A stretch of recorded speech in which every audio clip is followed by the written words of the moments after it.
There are reasons that we don't. And one of the sort of dirty secrets in Whitehall is actually they kind of know how we could be better off, but they're too scared to do it because they're scared of the electorate to some extent. And then there are complicated things. It's like how we run our competition regime, how we run our economic regulators, which have been neglected, and we've seen that for a long time, which again haven't had that long-term focus. And there are things that just, I find it hard to explain in any of those terms, like our neglect of significant parts of the education system, actually where I think, again... Sort of unfashionable things like further education. Exactly. Policymakers find it hard. We have short-termism there, as we've described before. But actually at a high level, it's not that hard to set out what would be a 15-year growth strategy.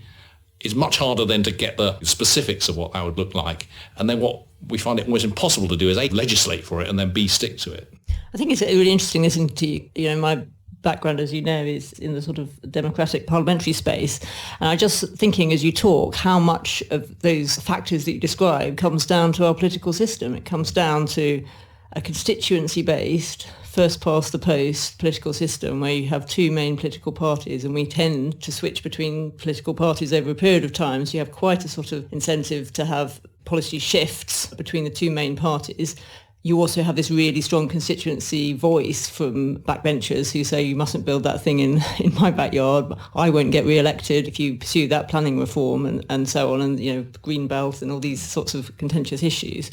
It's really interesting how actually the democratic system is partly to blame for some of this. And if you had a different system, you'd have different problems. You don't mean a non-democratic system? I don't mean a non-democratic system, but if you had if we more frequently had coalition governments, for example, and maybe the nature of our politics is changing a bit so that even with a first-past-the-post system, that might be more likely. But if you had parties having to make trade-offs between themselves when they were coming into government to form a coalition, for example, you might have a system in which you didn't have such a sort of stark change from one